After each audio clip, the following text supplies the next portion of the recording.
নমস্কার, আমি সুশোভনের কথা সবাই আমাকে চেনো। সকাল সকাল বেরিয়ে পড়েছি, একটু অ্যাঞ্জেলিনার সঙ্গে আজকে দেখা করতে যাব। সকাল সকাল বেরিয়ে পড়েছি, এখন ভোর 5টা বাজে। অটোতে উঠে পড়েছি। দেখো, শিয়ালদা যাচ্ছি। আমাদের বাড়ি থেকে শিয়ালদা 5 মিনিটে লাগে, বেশিক্ষণ লাগে না। তবে আজকে মনটা সকাল সকাল উঠলেও মনটা খুব ফ্রেশ আছে, যেহেতু অ্যাঞ্জেলিনার সঙ্গে দেখা করবো। সুযোগ পেলেই তো চলে যাই।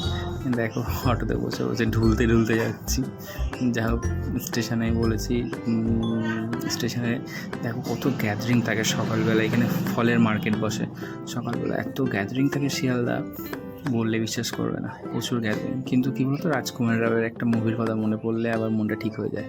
সেই ট্র্যাপ মুভি আছে না একটা, তোমরা দেখেছো কিনা জানি না, যে রাজকুমার রাও একটা ফ্ল্যাটের মধ্যে লক হয়ে যাবে, তখন তার চিন্তা হবে যে আমি বাসে ভিড়, ট্রেনে ভিড়, তারপরে এই লোকাল প্লেসে এত ভিড়, এইগুলোই কত ভালো লাগে।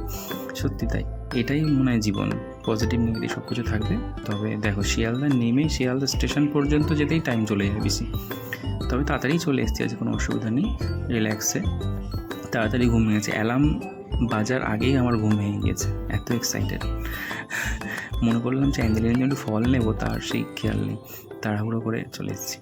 ছাড়ো, এবার এখানে একটু ঘোরাফেরা করছি, টাইম চলে গেল। এবার যদিও তাড়াতাড়ি গিয়ে টিকিটটা কাটতে হবে, আর কত নাম্বারে দিয়েছে সেটা দেখতে হবে। হাতে টাইম আছে বলেই আমি ধীরে সুস্থে করছি, তাড়াহুড়ো করছি না। চলো, স্টেশনে চলে এসেছি। আজকে তোমাদের সাথে করে নিয়ে যাবো, অ্যাঞ্জেলিনার সঙ্গে দেখা করতে যাবো। দেখি কত নম্বরে ট্রেনটা দিয়েছে। বনগা লোকাল 6 নম্বরে দিয়েছে। এই ট্রেনটা অনেক আগে থেকেই দাঁড় করানো থাকে, কারণ ট্রেনে উঠেই সবাই অনেকে সিট ফিট নিয়ে বসে, রিল্যাক্স করে, অনেক দূর দূর থেকে আসে। চলো, টিকিটটা বেরোচ্ছে না, টিকিটটা বেরিয়ে গেছে টিকিটটা। চলো দেখি, 6 নম্বর ট্রেন দিয়েছে।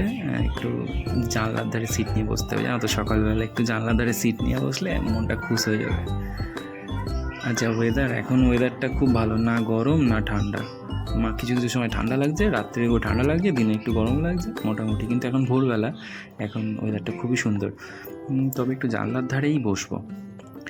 দেখি, বগিগুলো মোটামুটি ফাঁকাই আছে, তবে জানলার ধারে সিটগুলো সব বুক হয়ে গেছে।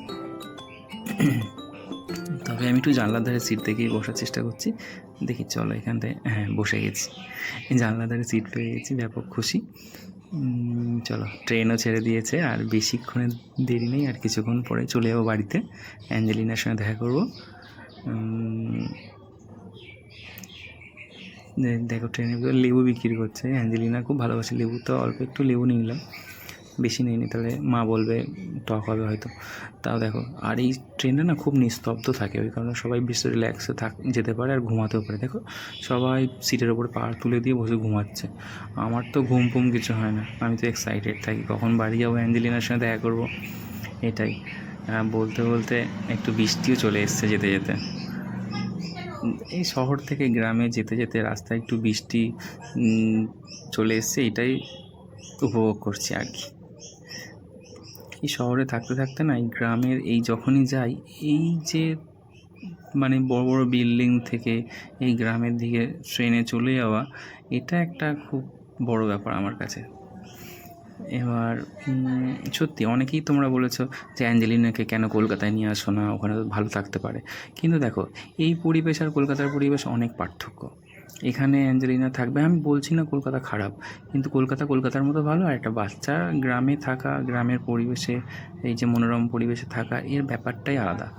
এটা যে গ্রামে মানুষ হয়েছে সেই একমাত্র বুঝবে। গল্প করতে করতে চলে আসলাম মসলান্দপুরে। ঠিক আছে, চলে এসেছি, নেমে যাবো। নেমে তাড়াতাড়ি করে একটা অটো ধরতে হবে। বাবা বলছিল বাইক নিয়ে আসবে মসলান্দপুরে, আমি বললাম না, তোমাকে আসতে হবে না, তুমি কলসুর মোড়ে দাঁড়াও, আমি যাচ্ছি, বেশিক্ষণ তো লাগবে না। আর আজকে বোনের বাড়িতে ব্রেকফাস্ট করবো। বোন বলেছে, দাদা এখানে আসিস, সেখান থেকে ঘুরে যাস, একটা দরকার আছে, একেবারে খাওয়া দাওয়া করিস। আমি বললাম ঠিক আছে, তুই দাঁড়া, তাহলে আমি যাচ্ছি। এবার তাড়াতাড়ি করে গিয়ে, আর অটো দেখি সামনেই দাঁড়িয়ে ছিল, অসুবিধা হয়নি। তা অটো সামনেই দাঁড়িয়ে ছিল, অটোতে উঠে বসে গেছি পিছনের সিটে। দেখো কত অটো সকালবেলা এখানে। ঠিক আছে, শহরের দিকে সকালবেলা অটো পাওয়া যায় না, গ্রামের দিকে সকালবেলায় অটো পাওয়া যায়। চলো, অটোতে উঠে গেছি, আর বেশিক্ষণ লাগবে না। বাবা ফোন করেছিল, বাবা বললো দাঁড়িয়ে আছে কলসুর মোড়ে মোটর সাইকেলে। এই দেখো, বাবা দাঁড়িয়ে আছে। চলো, উঠে যাই বাবার গাড়িতে। চলো এখন যাবো বোনের বাড়ি, ব্রেকফাস্ট করব, করে অ্যাঞ্জেলিনার কাছে যাব। তবে এই ভিডিও সবটা হচ্ছে না, অ্যাঞ্জেলিনার সঙ্গে পরে দেখা করার ভিডিওটা তোমার নেক্সট টাইমে দিচ্ছি, সেটাও দেখে নিও।